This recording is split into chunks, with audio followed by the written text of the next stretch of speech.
assim como falamos com todos os candidatos aqui, essa é uma entrevista de emprego para o próximo CEO do Brasil.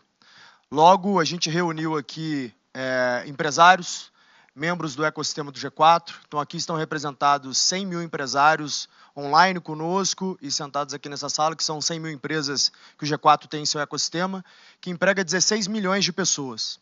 Então, uma parcela importante da massa salarial brasileira está aqui para sabatiná-lo e, obviamente, exige uma pergunta tão dura quanto o cargo que o senhor pretende ocupar. Renan, o senhor passou 10 anos derrubando e criticando quem governa, mas nunca assinou uma folha de pagamento relevante, nunca respondeu por um orçamento, nunca demitiu ninguém olhando no olho. Nenhum empresário nessa sala contrataria um CEO com esse currículo para tocar uma padaria. E o senhor está pedindo a maior operação do país.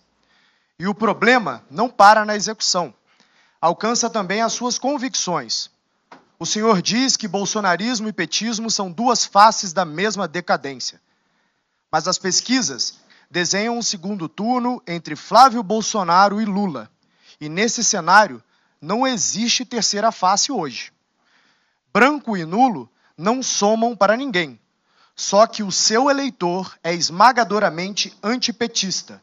Então, cada voto seu que se anula desfalca apenas o lado que enfrenta o Lula. A neutralidade que o senhor vende como pureza é, na prática, um empurrão para o Planalto de quem o senhor diz combater, o Lula. Então, responda a essas coisas que essa plateia precisa ouvir. Qual foi a entrega mais difícil que o senhor já geriu na vida, com números, prazo e resultado auditável, e, estando fora do segundo turno, entre Flávio e Lula, em quem o senhor vota? E avisamos desde já, não estaremos no segundo turno não é resposta, porque estadista de verdade responde, inclusive, aos cenários em que perde. Boa tarde a todos, muito obrigado aí pela oportunidade. Bom, a pergunta já começa com uma imprecisão um tanto quanto bizarra, porque minha vida pregressa toda passou por administrar empresas. Eu sei o que é fazer uma folha de pagamento, e o pior, eu sei o que é pegar uma empresa fechada, quebrada, com os funcionários devendo 5 meses sem receber, botar para andar baseado no crédito pessoal que eu construí recuperando empresas. Trabalhei isso não com uma nem com duas, mas com quase uma dezena de empresas ao longo da minha vida. Sei o que é estar no banco dos réus da justiça trabalhista, ouvindo a injustiça de um sindicato safado que tentou te extorquir no momento da negociação anterior. Sei exatamente o que é ter um agiota ligado a uma factoring, indo querer te empurrar as dívidas da gestão anterior com juros que não deve ser aceitado.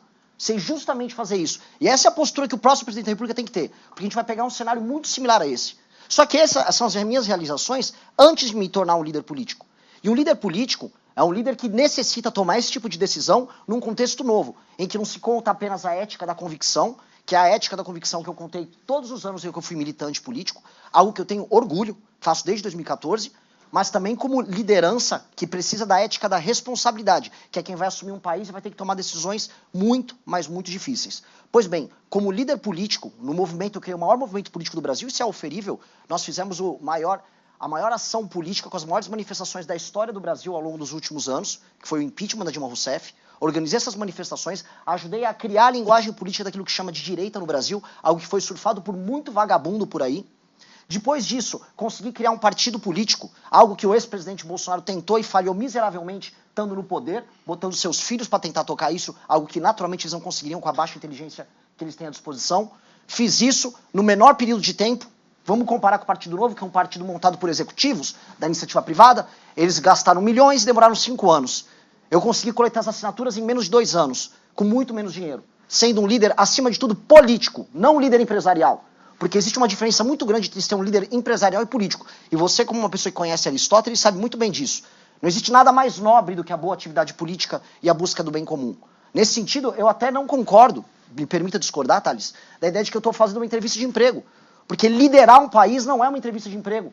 Liderar um país é apontar o caminho de um povo como um todo. Meu objetivo não é obter um lucro. Meu objetivo é obter um horizonte. São coisas diferentes, ambas muito nobres, mas elas têm naturezas diferentes. E a gente tem que entender essa natureza. E o que me qualifica nesse sentido para estar aqui, além dessa experiência pretérita e dessas realizações que são muito eficáveis, no partido político que eu montei, eu tinha uma folha de pagamento que envolvia milhares de jovens espalhados pelo Brasil. Milhares, que ficavam debaixo de chuva, debaixo de sol, tomando não na cara de um monte de gente, que falava, eu não vou acreditar em montagem de partido, o Brasil não precisa de um partido. E eu tinha que toda quinta-feira, toda sexta-feira, pagar o valor deles, obtendo doação, vendendo produtos, e montei um partido vendendo livro. Num país de pessoas iletradas que não dão valor à leitura, eu vendi livro e a venda de livro foi responsável pelos 50% do faturamento que montou esse partido. Então o que eu sou é um líder gestor qualificado no setor privado, porque a política, a atividade política que eu toco, inclusive o partido político, é um ente privado. E é um ente privado em que nós fazemos muito mais com muito menos. Criei a revista Valete, que é a segunda maior revista de política e cultura do Brasil, impressa, depois da revista Piauí, não estou falando em digital, porque a nossa é só impressa. Criei um ecossistema do Valete Plus com 50 mil usuários para produção de conteúdo independente, uma rede social própria. Isso nos qualifica usando, volto a colocar, o que há de melhor em termos de gestão para ser um grupo político inovador. E aí o que as eleições nos mostram é fazer mais com menos. Sobre a política de segundo turno, eu volto a repetir, eu vou lutar e um líder não vai ficar aqui falando, eu não vou para o segundo turno, e qual é esse cenário? Não posso fazer isso. Imagina o Alexandre em Gaugamela. Você ama o Alexandre assim como eu. Imagine o Alexandre em Gaugamela. Não sei, acho que vou negociar com o Dario. Não, ele foi até o fim. E eu tenho que ser assim. Porque o mesmo time, o mesmo exército de militantes que eu motivei a montar o partido político, eu tenho que motivar agora. E eu não posso ter compromisso com o erro. A família Bolsonaro e o lulismo são duas faces da mesma moeda, não porque são iguais, eles são diferentes entre si, mas porque ambos geram danos terríveis para o nosso futuro.